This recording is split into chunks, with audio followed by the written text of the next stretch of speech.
Hey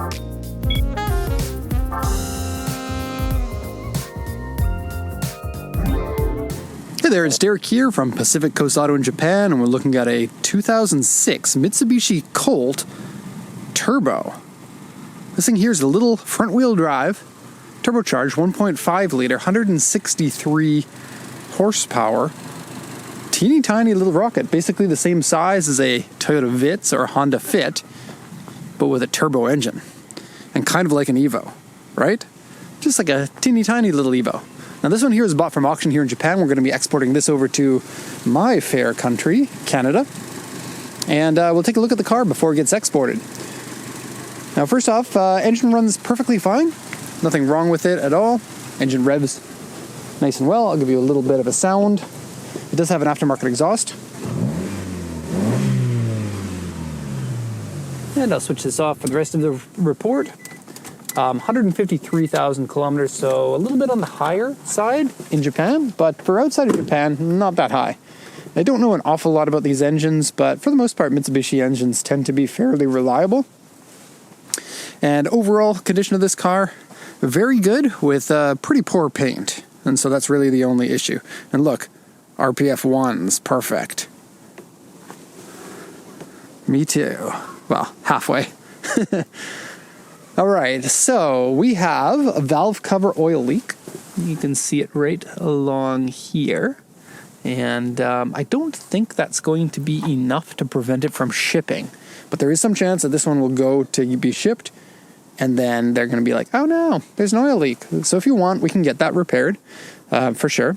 The oil itself is on a fine level, and then the coolant looks fine. It's a little on the low side. Like 2 cc's are missing. But the color of it looks fine. Comes with a factory strut tower brace here in red. Okay, close the engine room, not close the engine. And look at that, you even get the hood scoop just like an Evo, and it is a functional hood scoop. What a neat little car. Okay, so first off we'll check the auction sheet, then we'll check the exterior, then we'll check the interior, and then the video will be done. Okay, so this is all the information given to us from the auction, as well as a few pictures of the car. And so this is written primarily by the auction inspector here. The seller actually didn't write an awful lot. So that's a 2006 Colt, Mitsubishi Colt Ralliart version R. Auction grade 3.5, interior C, exterior C. A 4-seater, 1.5 liter engine. Now, Toyota makes a turbo version of their Vitz, which is also a 1.5 engine, but it is rarer, and so parts are kind of impossible. We actually had one, we blew the turbo and couldn't replace the turbo and couldn't rebuild the turbo because the turbo itself and manifold are a one-piece unit in that. Kind of disappointing. But this one here, it's just a teeny little turbo, almost like a K-car size turbo on it, and gets more power than the Toyota one. The Toyota one 150, this one 163. And I think torque comes a little bit earlier on this at 3,500 RPM for max torque. 153, 273 kilometers, no sales points, and the only note here is aftermarket wheels from the seller. The report here says wheels, windshield rock chip, interior scratched, dirty, and wear. It's actually really quite nice. I'll show you when we get there. The seat is saggy, and it's only mildly saggy, so nothing to really worry about. The rear spoiler has paint peeling, and it's true, it's pretty bad. The left fog lamp lens is cracked. I actually didn't notice that. Let's have a look. That's weird. That doesn't look cracked to me. That one's a little discolored. Maybe I'm misreading that. Left side fog lamp, something is cracked. There's something I can't read there. But I don't see anything that's cracked, and it seems to be in there pretty well. Maybe surrounding or housing or something. It looks fine to me. Anyway, various scratches and dents, and then the body here, paint fade, large paint peeling, A2, paint fade, pushed, so the bumper actually is misaligned a little bit, and then yeah, just everything else is pretty minor. So it seems like the car actually has some paint fade in a few places that could be used to be painted, and then because of the color of it, the fade turns a little bit of a weird shade. I don't really know what color you would call this, because it's not quite red. It's like a metallic red, reddish orange, maybe? little bit strange. Anyways, RPF 1's very lightweight wheel is going to help the performance of this. The weight of it is heavier than the Vitz, or the Yaris, or the Echo, or whatever you want to call it, at just over 1,000 kilograms. I think 1,050 or something like that. And overall, pretty good package. You get a lot of interior space in it.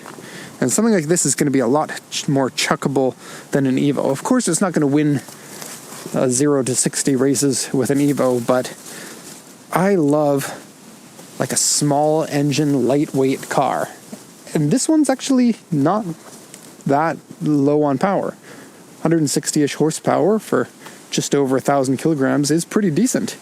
To give you some context, our Lupo, 125 horsepower from the factory, and just under 1,000 kilos, and it's incredibly fun to drive. And so I suspect that this one would be maybe not handling as well as the Lupo.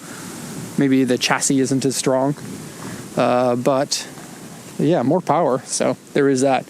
So let's go over the exterior now and show you any of the issues or some of the details. So we got a little bit of paint peeling off of the grille here, and I just adore the way that these look in the front.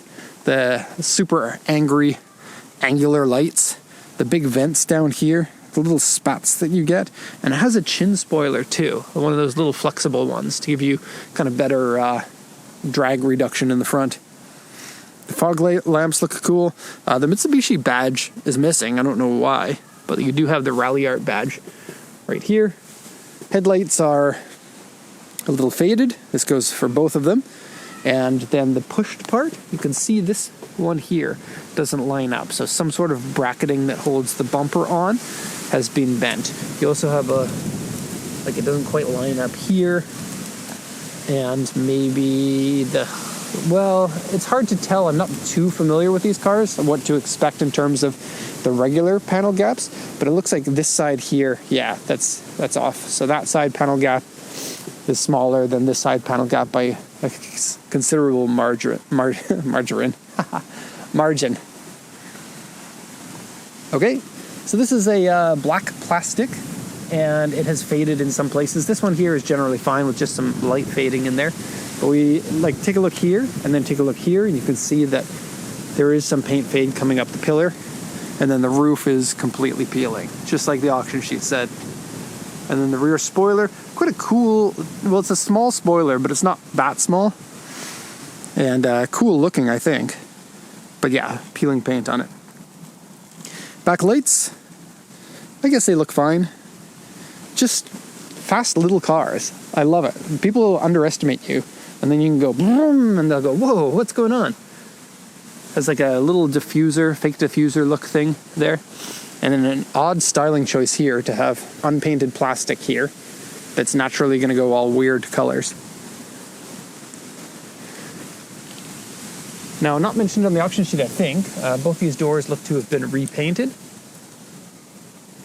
And then we have a little bit of a rubber deterioration on some of the window pieces.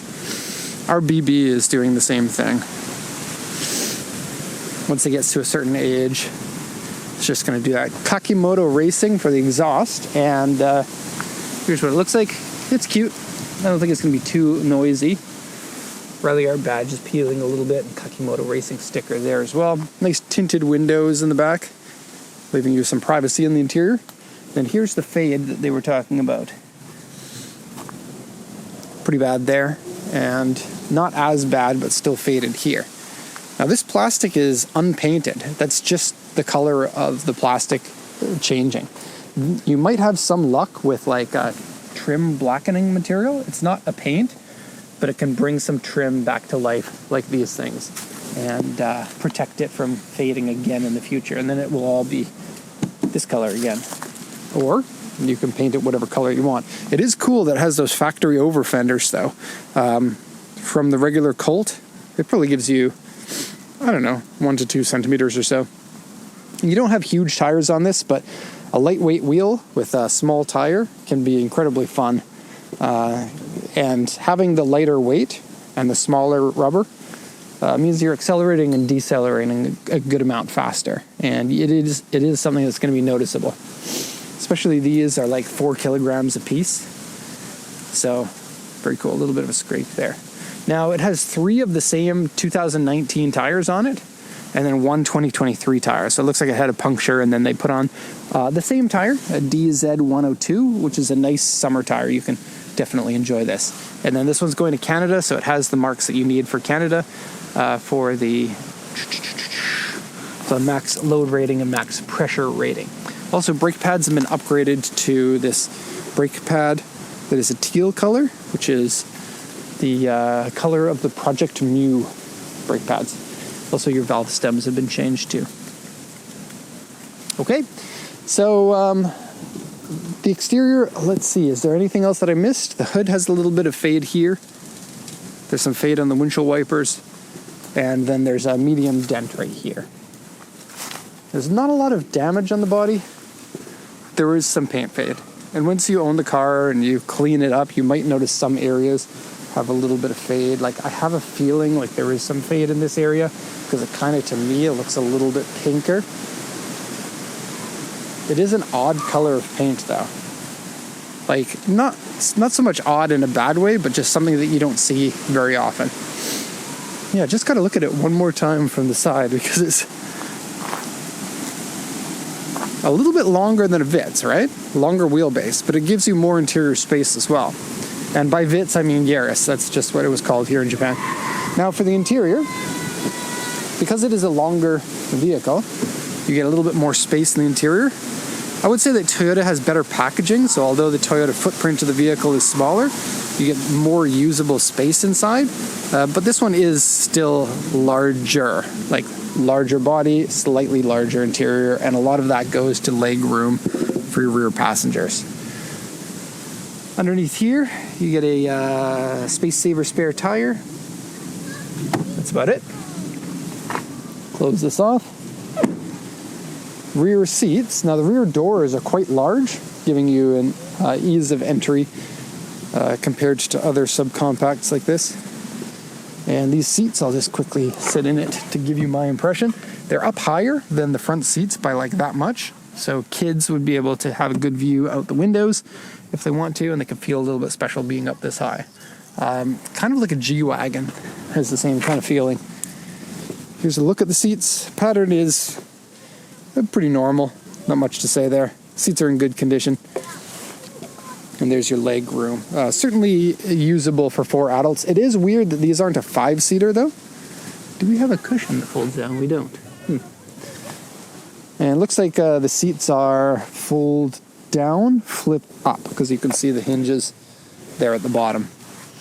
So the interior hasn't been smoked in. It smells really nice, which is a good change from these kinds of cars. Typically are owned by fairly young people who are more likely to be smoking, especially sports cars / SUVs. You know, anything that's a little bit more stylish is going to have a higher chance of being smoked in. So some wear here of the paint. Power windows work fine.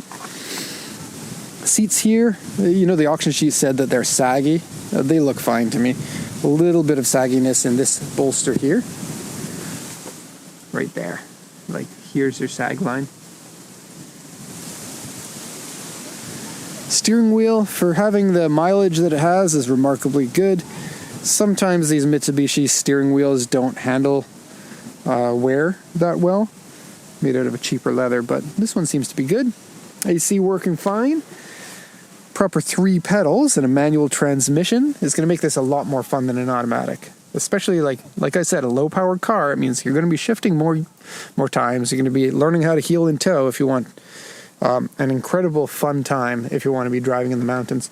Aftermarket shift knob as well. Now, the shifter, got the e-brake on. E-brake works fine, by the way. This is sticky feeling, and you're going to need to do some sort of a greasing with it or check the linkages. You use way more pressure than you normally would. Otherwise, the shifter feels very much like a Lancer Evolution. I'm sure it's very much the same architecture under there. And normally has kind of a chunky kind of feel, like gong, gong. This one's lighter than the Evo for sure. Like, you can tell the gates are a little bit lighter. That said, it has a very unique sound and feel to it. Not unique, pardon me. Similar to the Evo's sound and feel. Okay, no ashtray in here. You get a couple of cup holders, a Ralliart logo. Very simple controls here. It is a subcompact, which are generally not outfitted with a lot of luxuries. This, I believe, is an aftermarket unit for CD player and Navi. And then it has a little bit of it looks like a mat used to be here. And then it has a sticky material for something that used to be mounted on the dashboard. And I see 2 airbags. You got 1 passenger airbag, 1 driver's side airbag, and some decent gauges. Mitsubishi wasn't listening to reason and put the tachometer in the wrong spot. Sports cars need the tach here. That's just for ease of visibility. The speed that you're going isn't as important as the speed of the engine when you're driving quickly, i.e. in a sports car. And some people are going to say that this isn't a sports car, but you know what? You can buy an AMG with a 6.2 liter engine and not have nearly as much fun as in something like this, because you get to use all of the engine. You get to brake and shift and clutch and all of that, instead of just stomp the pedal down and go. You'll need a little bit more skill to drive something like this fast. And I think it'd be way more fun. In my opinion, there's nothing like a lightweight, kind of lowish power sports car. So that's going to be it for this report. Hope you enjoyed it. Thank you so much for watching, and have a nice day.